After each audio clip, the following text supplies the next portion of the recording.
Ajit web TV ਦੇਖ ਰਹੇ ਸਾਰੇ ਹੀ ਦਰਸ਼ਕਾਂ ਦਾ ਸਵਾਗਤ ਹੈ ਜੀ। ਮੈਂ ਕੈਲਗਰੀ ਤੋਂ ਜਸਜੀਤ ਸਿੰਘ ਧਾਮੀ ਅੱਜ ਨਵੀਂ ਅਪਡੇਟ ਦੇ ਨਾਲ ਹਾਜ਼ਰ ਹੋ ਰਿਹਾ। ਪਹਿਲਾਂ ਆਪਾਂ ਗੱਲ ਕਰਾਂਗੇ ਜੀ ਕੈਨੇਡਾ ਦੇ ਪ੍ਰਧਾਨ ਮੰਤਰੀ ਜਸਟਿਨ ਟਰੂਡੋ ਹੋਣਾ ਦੀ, ਜਿਨ੍ਹਾਂ ਨੇ ਅੱਜ ਉੱਗੀ ਸਮਾਜ ਸੇਵੀ ਅਤੇ ਬਿਜ਼ਨਸ ਵੂਮੈਨ ਸਲਮਾ ਲਖਾਨੀ ਨੂੰ ਅਲਬਰਟਾ ਦੀ ਨਵੀਂ ਲੈਫਟੀਨੈਂਟ ਗਵਰਨਰ ਨਾਮਜ਼ਦ ਕੀਤਾ ਹੈ। ਜਗੰਡਾ ਮੂਲ ਦੇ ਜਿਹੜੇ ਇਹ ਸਲਮਾ ਲਖਾਨੀ ਆ ਪਿਛਲੇ 40 ਸਾਲਾਂ ਤੋਂ ਅਲਬਰਟਾ ਦੇ ਵਿੱਚ ਰਹਿ ਰਹੇ ਸਨ। ਜਦੋਂ ਇਹ ਆਪਣਾ ਹੁਣ ਅਹੁਦਾ ਸੰਭਾਲ ਲੈਣਗੇ ਤੇ ਅਲਬਰਟਾ ਦੇ 19ਵੇਂ ਅਤੇ ਕੈਨੇਡਾ ਦੀ ਪਹਿਲੀ ਮੁਸਲਿਮ ਲੈਫਟੀਨੈਂਟ ਗਵਰਨਰ ਹੋਣਗੇ। ਇਹ ਕਮਿਊਨਿਟੀ ਐਡਵੋਕੇਟ ਰਹਿਣ ਦੇ ਨਾਲ ਨਾਲ ਨਵੇਂ ਆਉਣ ਵਾਲੇ ਇਮੀਗ੍ਰੈਂਟਾਂ ਦੀ ਵੀ ਮਦਦ ਕਰਦੇ ਰਹੇ ਨੇ। ਕਮਿਊਨਿਟੀ ਵਿੱਚ ਵੀ ਇਹ ਬਹੁਤ ਹਰਮਨ ਪਿਆਰੇ ਹਨ। ਜਿਸ ਤਰ੍ਹਾਂ ਅਲਬਰਟਾ ਸਰਕਾਰ ਨੇ ਤੇ ਹੈਲਥ ਡਿਪਾਰਟਮੈਂਟ ਵੱਲੋਂ ਵੱਖ-ਵੱਖ ਸਟੇਡੀਅਮ ਤੇ ਉਸ ਤੋਂ ਬਾਅਦ ਜਿਹੜੇ ਸਪੋਰਟਸ ਦੀਆਂ ਆ ਗਰਾਊਂਡਾਂ ਓਪਨ ਕੀਤੀਆਂ ਸਨ, ਉਸ ਦੇ ਅਧੀਨ ਇੱਕ ਪੰਜਾਬੀਆਂ ਦਾ ਗੜ੍ਹ ਮੰਨਿਆ ਜਾਣ ਵਾਲਾ ਏਰੀਆ ਜਿਹੜਾ ਨਾਰਥ ਈਸਟ ਆ, ਉਹਦੇ ਵਿੱਚ ਇੱਕ ਜੈਂਸਿਸ ਸੈਂਟਰ ਪੈਂਦਾ, ਜਿਸ ਦੇ ਵਿੱਚ ਸਪੋਰਟਸ ਗਰਾਊਂਡਾਂ ਵੀ ਨੇ, ਜਿਮ ਵੀ ਨੇ। ਤਾਂ ਇੱਥੇ ਜ਼ਿਆਦਾ ਪੰਜਾਬੀ ਭਾਈਚਾਰਾ ਜਿਹੜਾ ਆ ਉਹ ਜ਼ਿਆਦਾ ਪੰਜਾਬੀ ਈਵੈਂਟ ਕਰਾਉਂਦਾ ਆ ਜੀ। ਅੱਜ ਉਹ ਵੀ ਓਪਨ ਕਰ ਦਿੱਤਾ ਗਿਆ। ਆਪਾਂ ਗੱਲਬਾਤ ਕੀਤੀ ਹੈ ਇੱਥੇ ਜਿਹੜੇ ਸੁਪਰਵਾਈਜ਼ਰ ਨੇ ਪੰਨੂ ਸਾਹਿਬ, ਤੇ ਆਪਾਂ ਉਹ ਆਪਣੇ ਦਰਸ਼ਕਾਂ ਨਾਲ ਸਾਂਝੀ ਗੱਲ ਕਰਾਂਗੇ। ਨਾਲ ਹੀ ਇੱਥੇ ਜਿਹੜੇ ਅੱਜ ਪ੍ਰੈਕਟਿਸ ਕਰ ਰਹੇ ਸੀ ਬੱਚੇ, ਉਹਨਾਂ ਨਾਲ ਵੀ ਗੱਲਬਾਤ ਹੋਈ ਆ ਤੇ ਉਹਨਾਂ ਦੇ ਕੋਚ ਸਾਹਿਬਾਨ ਨਾਲ ਵੀ ਗੱਲਬਾਤ ਹੋਈ ਆ, ਉਹ ਵੀ ਆਪਾਂ ਹੁਣ ਆਪਣੇ ਦਰਸ਼ਕਾਂ ਨਾਲ ਸਾਂਝੀ ਕਰਦੇ ਆ ਜੀ। ਅੱਜ ਮੈਂ ਪਹੁੰਚਾ ਜੈਂਸਿਸ ਸੈਂਟਰ, ਕਿਉਂਕਿ ਇੱਕ ਪੰਜਾਬੀਆਂ ਦਾ ਇਹ ਗੜ੍ਹ ਮੰਨਿਆ ਜਾਂਦਾ ਏਰੀਆ ਨਾਰਥ ਈਸਟ, ਜਿੱਥੇ ਕਿ ਇਹ ਸੈਂਟਰ ਦੇ ਵਿੱਚ ਸਪੋਰਟਸ ਦੀਆਂ ਗਰਾਊਂਡਾਂ ਨੇ, ਜਿਮ ਨੇ, ਤੇ ਬਹੁਤੇ ਪੰਜਾਬੀ ਈਵੈਂਟ ਜਿਹੜੇ ਆ ਸਾਡੇ ਲੋਕ ਇੱਥੇ ਹੀ ਕਰਾਉਂਦੇ ਨੇ। ਇੱਥੇ ਜਿਹੜੇ ਜੌਬ ਕਰਦੇ ਨੇ ਕਰਮਵੀਰ ਸਿੰਘ ਪੰਨੂ, ਉਹਨਾਂ ਦੇ ਨਾਲ ਆਪਾਂ ਗੱਲਬਾਤ ਕਰਾਂਗੇ। ਇਹ ਇੱਥੇ ਸੁਪਰਵਾਈਜ਼ਰ ਦੇ ਤੌਰ 'ਤੇ ਸੇਵਾਵਾਂ ਨਿਭਾਉਂਦੇ ਨੇ। ਪੰਨੂ ਸਾਹਿਬ, ਤੁਹਾਡਾ ਸਵਾਗਤ ਹੈ ਜੀ। Thank you so much Dhami ਸਾਹਿਬ, ਤੇ ਸਾਰਿਆਂ ਨੂੰ ਸਤਿ ਸ਼੍ਰੀ ਅਕਾਲ। ਭਾਈ ਸਾਹਿਬ, ਆਪਾਂ ਗੱਲਬਾਤ ਕਰ ਰਹੇ ਹਾਂ ਅੱਜ ਤੁਹਾਡੇ ਨਾਲ ਇਸ ਬਾਰੇ ਵੀ ਇਹ ਜੈਂਸਿਸ ਸੈਂਟਰ ਜਿਹੜਾ ਓਪਨ ਕਰ ਦਿੱਤਾ, ਤਾਂ ਕਿਹੜੀਆਂ ਹਦਾਇਤਾਂ ਤੇ ਕਿਹੜੀਆਂ ਚੀਜ਼ਾਂ ਆਪਾਂ ਓਪਨ ਕੀਤੀਆਂ ਜੀ? ਸਭ ਤੋਂ ਪਹਿਲਾਂ ਤਾਂ ਜਿਹੜਾ ਅਸੀਂ ਪੈਂਡੇਮਿਕ ਚੱਲ ਰਿਹਾ ਸੀ ਪਿਛਲੇ 2-3 ਮਹੀਨਿਆਂ ਤੋਂ ਜੀ, ਸਾਰੇ ਹੀ physically as well as mentally ਬਹੁਤ ਜ਼ਿਆਦਾ ਮਤਲਬ ਦਿੱਕਤ ਦੇ ਵਿੱਚ ਸੀ। ਬਟ ਹੁਣ ਪਹਿਲਾਂ ਗਵਰਨਮੈਂਟ ਨੇ ਡਿਸੀਜਨ ਲਿਆ ਸੀ ਕਿ ਜਿਹੜੇ ਰੀਕ੍ਰੀਏਸ਼ਨਲ ਸੈਂਟਰ ਆ ਉਹ ਸਟੇਜ 3 ਦੇ ਵਿੱਚ ਓਪਨ ਕਰਨੇ ਆ ਜੀ। ਬਟ ਸਟੇਜ 1 ਤੋਂ ਬਾਅਦ ਉਹਨਾਂ ਨੂੰ ਇਹ ਚੀਜ਼ ਮਹਿਸੂਸ ਹੋਈ ਕਿ ਹੋ ਸਕਦਾ ਅਸੀਂ ਸਟੇਜ 2 ਦੇ ਵਿੱਚ ਰੀਕ੍ਰੀਏਸ਼ਨ ਸੈਂਟਰ ਲੈ ਆਈਏ, ਓਪਨ ਕਰ ਦਈਏ, ਕਿਉਂਕਿ ਲੋਕ ਜਿਹੜੇ ਆ ਹੁਣ ਹਰ ਕੋਈ ਆਪਣਾ ਵੀ ਧਿਆਨ ਰੱਖਦਾ, ਪ੍ਰੀਕਾਸ਼ਨ ਸੇਕ, ਤੇ ਦੂਜਿਆਂ ਦਾ ਵੀ ਧਿਆਨ ਰੱਖਦਾ। ਇਸ ਕਰਕੇ ਤਾਂ ਉਹਨਾਂ ਨੇ ਸਟੇਜ 2 'ਚ ਓਪਨ ਕਰਨ ਦਾ ਫੈਸਲਾ ਕੀਤਾ with some restrictions, with some new guidelines. So ਜਿਹੜੀਆਂ ਕਿ ਅਸੀਂ ਅਲਬਰਟਾ ਹੈਲਥ ਜੋ ਸਾਨੂੰ ਡੇ ਬਾਏ ਡੇ ਦੱਸਦੇ ਰਹਿੰਦੇ ਆ, ਤੇ ਅਸੀਂ ਉਹਨੂੰ ਫੋਲੋ ਕਰਦੇ ਹਾਂ। ਸੋ ਜੇ ਅਸੀਂ ਹੁਣ ਓਪਨ ਕੀਤਾ, ਅਸੀਂ ਐਕਸਟਰਾ ਸਟੇਸ਼ਨ ਜਿਹੜੇ ਸੈਨੀਟਾਈਜ਼ ਦੇ ਲਾਏ ਹੋਏ ਆ, ਠੀਕ ਹੈ ਜੀ। ਪਲੱਸ ਸਾਡੇ ਡ੍ਰੌਪ ਇਨਸ ਓਪਨ ਨੇ, ਤੇ ਕੁਝ ਸਮਾਲ ਬੁਕਿੰਗਸ ਅਸੀਂ ਓਪਨ ਕੀਤੀਆਂ ਨੇ ਕਿ ਅਸੀਂ 50 ਬੰਦਿਆਂ ਤੋਂ ਜ਼ਿਆਦਾ ਕਿਸੇ ਏਰੀਏ ਦੇ ਵਿੱਚ ਬੁਕਿੰਗਸ ਨਹੀਂ ਲੈਣੀਆਂ ਹੈਗੀਆਂ। ਲਾਰਜ ਬੁਕਿੰਗਸ ਹਜੇ ਵੀ ਹੋਲਡ 'ਤੇ ਹੀ ਨੇ। ਸੋ ਅਸੀਂ ਸਮਾਲ ਬੁਕਿੰਗਸ ਦੇ ਨਾਲ ਪਲੱਸ ਡ੍ਰੌਪ ਇਨ ਬੈਡਮਿੰਟਨ, ਬਾਸਕਟਬਾਲ, ਸੌਕਰ ਤੇ ਹੋਰ ਜਿਹੜੇ ਪਿੰਗ ਪੋਂਗ ਹੈ, ਉਹਨਾਂ ਦੀਆਂ ਡ੍ਰੌਪ ਇਨ ਹਜੇ ਅਸੀਂ ਸਟਾਰਟ ਕੀਤੀਆਂ। ਠੀਕ ਹੈ ਜੀ। ਪਲੇਗਰਾਊਂਡ ਦੇ ਵਿੱਚ ਜਿੱਦਾਂ ਅੰਦਰ ਹਾਕੀ, ਸੌਕਰ ਦਾ ਆ, ਜਾਂ ਹੋਰ ਕਿਹੜੇ ਪਲੇਗਰਾਊਂਡ ਓਪਨ ਸਾਰੇ ਕਰਤੇ ਜੀ? ਹਾਂਜੀ, ਸਾਡੇ ਐਕਚੁਅਲੀ ਜਿਹੜਾ ਡਾਊਨਸਟੇਅਰ ਸਾਡਾ ਜਿਹੜਾ ਮੇਨ ਏਰੀਆ ਆ ਉਹ ਸਾਰਾ ਹੀ ਓਪਨ ਆ, ਜਿਹਦੇ ਵਿੱਚ ਸਾਡੇ ਕੋਲ 2 ਜਿਮ ਨੇ। ਜਿਮ ਦੇ ਵਿੱਚ ਸਾਡੇ ਕੋਲ ਬਾਸਕਟਬਾਲ, ਬੈਡਮਿੰਟਨ, ਪਿੰਗ ਪੋਂਗ ਦੀ ਫੈਸਿਲਿਟੀ ਅਵੇਲੇਬਲ ਹੈ, ਤੇ ਫੀਲਡ ਹਾਊਸਿਸ ਦੇ ਵਿੱਚ ਤੁਸੀਂ ਸੌਕਰ ਜਾਂ ਫੀਲਡ ਹਾਕੀ ਜਾਂ ਕ੍ਰਿਕਟ ਦੇ ਡ੍ਰੌਪ ਇਨ ਵੀ ਤੁਸੀਂ ਉੱਥੇ ਆ ਕੇ ਖੇਲ ਸਕਦੇ ਆ। ਠੀਕ ਹੈ ਜੀ। ਜਿੱਦਾਂ ਜਿਮ ਵੀ ਹੈ ਇੱਥੇ ਪੰਨੂ ਸਾਹਿਬ, ਉਹ ਵੀ ਓਪਨ ਕਰਤਾ ਕਿ ਨਹੀਂ ਹਜੇ? ਜਿਹੜਾ ਵਰਕਆਊਟ ਜਿਮ ਆ ਉਹ ਐਕਚੁਅਲੀ ਬੇਸਿਕਲੀ ਉਹ YMCA ਦੇ ਅੰਡਰ ਹੈ, ਤਾਂ YMCA ਨੇ ਹਜੇ ਡਿਸੀਜਨ ਲਿਆ ਕਿ ਉਹਨਾਂ ਨੇ ਹਜੇ ਕੁਝ ਵੀਕ ਉਹਨਾਂ ਨੇ ਹਜੇ ਹੋਲਡ ਰੱਖਣਾ, ਉਹਨਾਂ ਨੇ ਹਜੇ ਆਪਣਾ ਏਰੀਆ ਓਪਨ ਨਹੀਂ ਕੀਤਾ। ਇਸ ਤਰ੍ਹਾਂ ਹੀ ਜਿਹੜੀ ਕੈਲਗਰੀ ਪਬਲਿਕ ਲਾਇਬ੍ਰੇਰੀ ਆ ਉਹ ਵੀ ਹਜੇ ਓਪਨ ਨਹੀਂ ਹੈਗੀ।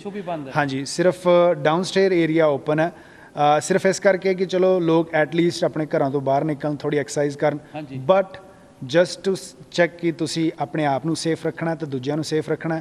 ਜੋ ਵੀ ਤੁਹਾਨੂੰ ਅਲਬਰਟਾ ਹੈਲਥ ਵੱਲੋਂ ਗਾਈਡਲਾਈਨਸ ਆ ਉਹਨੂੰ ਪਲੀਜ਼ ਫੋਲੋ ਕਰੋ। ਸਾਡੇ ਇੱਥੇ ਸਾਈਨਸ ਲੱਗੇ ਹੋਏ ਆ, ਹਰ ਸਾਈਨਸ ਦੇ ਉੱਪਰ ਸਾਡੀ ਪ੍ਰੋਪਰ ਗਾਈਡਲਾਈਨਸ ਉੱਥੇ ਮੈਂਸ਼ਨ ਕੀਤੀਆਂ ਹੋਈਆਂ ਨੇ।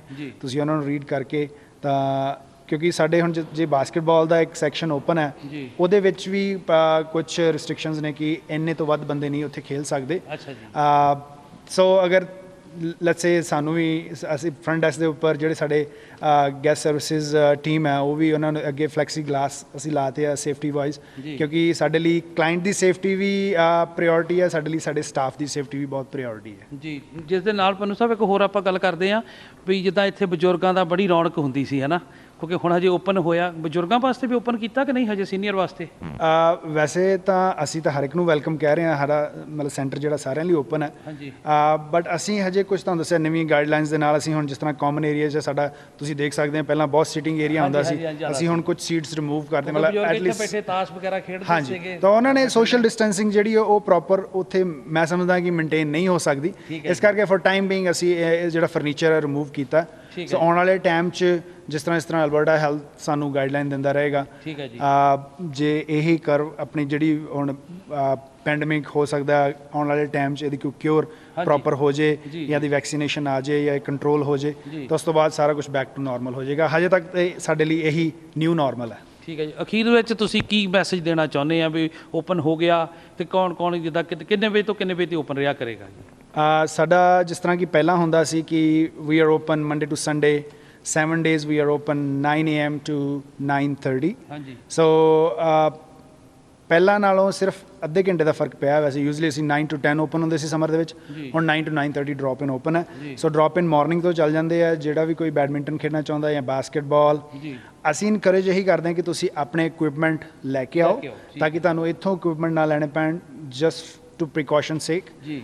ਜੇ ਤੁਸੀਂ ਫਿਰ ਵੀ ਨਹੀਂ ਤੁਹਾਡੇ ਕੋਲ ਇਕੁਇਪਮੈਂਟ, ਸਾਡੇ ਕੋਲ ਇਕੁਇਪਮੈਂਟ ਹੁੰਦੇ ਸਾਰੇ, ਅਸੀਂ ਇਕੁਇਪਮੈਂਟ ਸੈਨੀਟਾਈਜ਼ ਕਰਦੇ ਹਾਂ ਪ੍ਰੋਪਰ। ਹਾਂਜੀ। ਤਾਂ ਬਟ ਤੁਸੀਂ ਅਗਰ ਆਪਣੇ ਇਕੁਇਪਮੈਂਟ ਲੈ ਕੇ ਆਓ, ਡ੍ਰੌਪ ਇਨ ਦਾ ਆਨੰਦ ਮਾਣੋ, ਖੇਡੋ, ਆਪਣੀ ਸਿਹਤ ਵੀ ਬਣਾਓ, ਆਪਣੀ ਮੈਂਟਲ ਹੈਲਥ, ਆਪਣੀ ਫਿਜ਼ੀਕਲ ਹੈਲਥ ਵੀ ਪ੍ਰੋਪਰ ਰੱਖੋ।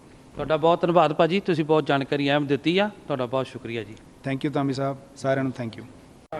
ਹਾਂਜੀ, ਤੁਹਾਨੂੰ ਬਾਕੀ ਪਤਾ ਹੀ ਹੈ ਜੀ, ਪਿਛਲੇ ਦਿਨਾਂ ਤੋਂ ਗਰਾਊਂਡਾਂ ਬੰਦ ਸੀਗੀਆਂ ਕੋਵਿਡ-19 ਕਰਕੇ, ਤੇ ਜੈਨੇਸਿਸ ਸੈਂਟਰ ਕੱਲ੍ਹ ਹੀ ਖੁੱਲ੍ਹਿਆ ਹੈਗਾ ਤੇ ਅੱਜ ਕਿੰਗਸ 11 ਨੇ ਆਪਣੀ ਪ੍ਰੈਕਟਿਸ ਸ਼ੁਰੂ ਕਰਤੀ ਆ। ਬਿਲਕੁਲ ਹੀ ਟੋਟਲੀ ਜਿਵੇਂ ਆਪਣੇ Alberta government of health Canada ਦੇ ਰੈਗੂਲੇਸ਼ਨਸ ਦੇ ਹਿਸਾਬ ਨਾਲ ਸੋਸ਼ਲ ਡਿਸਟੈਂਸਿੰਗ, ਬਾਕੀ ਸੈਨੀਟਾਈਜ਼ਰ ਵਗੈਰਾ ਪ੍ਰੋਵਾਈਡ ਕਰਦੇ ਆ। ਐਂਡ ਬੱਚੇ ਵੀ ਕਾਫੀ ਦਿਨਾਂ ਤੋਂ ਮਾਯੂਸ ਸੀਗੇ, ਘਰੇ ਬੈਠੇ ਸੀ, ਪੈਰੈਂਟਸ ਵੀ ਬੜੇ ਫਿਕਰ 'ਚ ਸੀਗੇ ਵੀ ਬੱਚਿਆਂ ਨੂੰ ਹੁਣ ਅਨਫਿਟ ਹੋ ਰਹੇ ਆ, ਆਦਤਾਂ ਵਿਗੜ ਰਹੀਆਂ ਘਰੇ ਬਹਿ ਕੇ ਵੀਡੀਓ ਗੇਮਸ ਵਗੈਰਾ ਖੇਡਣ ਨਾਲ। ਸੋ ਅੱਜ ਗਰਾਊਂਡ 'ਚ ਆਏ ਆ ਐਂਡ ਹੋਪਫੁਲੀ ਪ੍ਰੈਕਟਿਸ ਜਾਰੀ ਰਹੂਗੀ and everybody will have fun.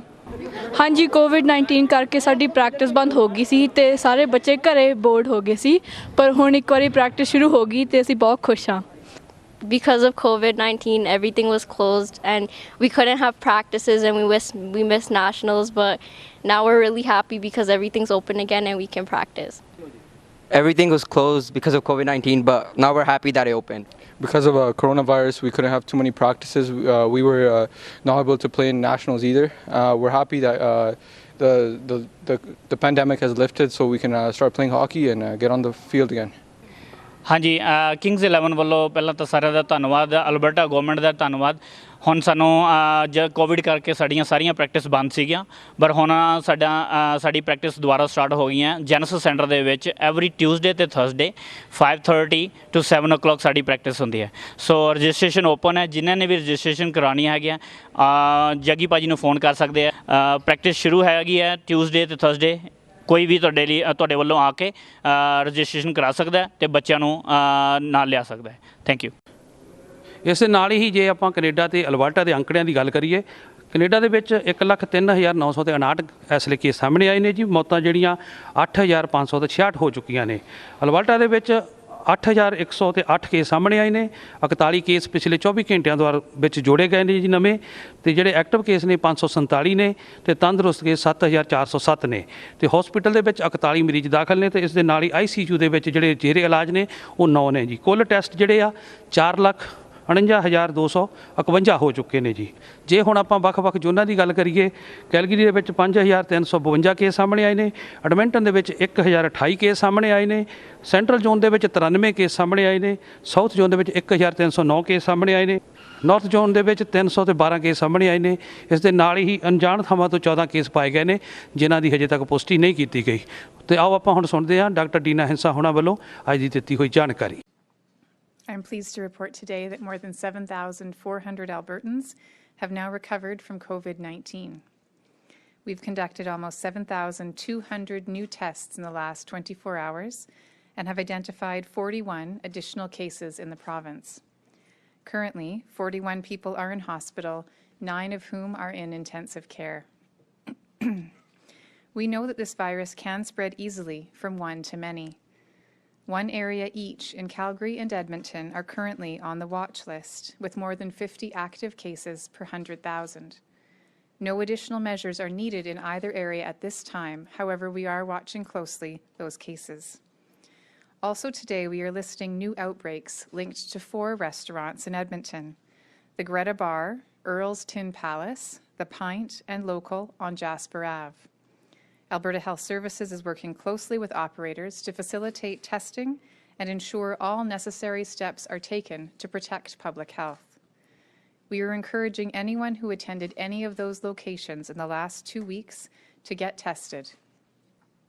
I want to reiterate that these restaurants and those who have been tested are doing the right thing by taking steps to contain this outbreak.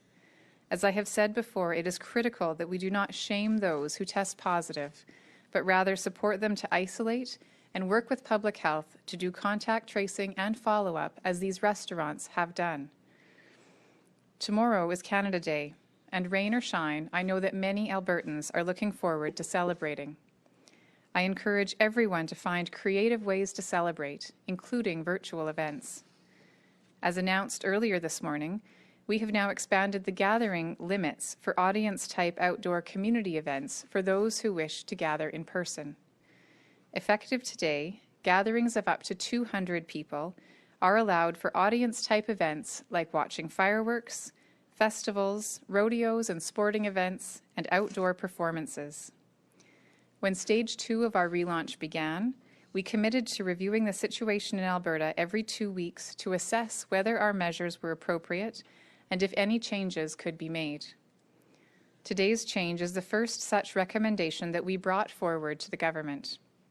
We are making this shift based on several factors, including an analysis of how the virus is spreading in Alberta and the reduced risk of gatherings held outdoors. We believe that if organizers and attendees take appropriate health measures, including distancing between households and cohorts, it is possible to conduct these events safely. However, more people does not mean less care. All public health measures are still in effect, and I want to urge all Albertans gathering in groups to take these seriously. Participants still have to stay 2 meters apart or wear a mask. They will have to wash or sanitize their hands frequently. Seating for these audience-type outdoor events must maintain distance between families or cohorts. No one who feels sick should attend any gathering of any size. They should stay home and arrange for testing. Only by observing these measures can we all help prevent the spread while staying socially connected this Canada Day and beyond. There are no changes to the participation limits for indoor gatherings or private celebrations. Indoor social gatherings still are limited to 50 people, and indoor seated events remain at 100. Outdoor private and social events like weddings, family reunions, or funerals remain limited to 100 people. If you are planning a private gathering in your backyard or home for Canada Day, keep it within your cohort. Or if you have guests outside your cohort, only invite as many people as your yard can hold while maintaining 2 meters distance between people from different households. You also want to think about cleaning and sanitizing doorknobs, faucets, and bathroom facilities partway through the gathering if people from outside your household are using them. And you should also have hand sanitizer available to your guests. Hold off on any gathering if you are uncertain as to whether or not you can follow the public health guidelines. ਇਹ ਸੀ ਸਾਡੀ ਅੱਜ ਦੀ update. ਕੱਲ ਦੁਬਾਰਾ ਫਿਰ ਨਵੀਂ update ਦੇ ਨਾਲ ਹਾਜ਼ਰ ਹੋਵਾਂਗੇ। ਅਜੀਤ ਵੈਬ ਟੀਵੀ ਦੇਖ ਰਹੇ ਸਾਰੇ ਹੀ ਦਰਸ਼ਕਾਂ ਦਾ ਬਹੁਤ ਬਹੁਤ ਧੰਨਵਾਦ।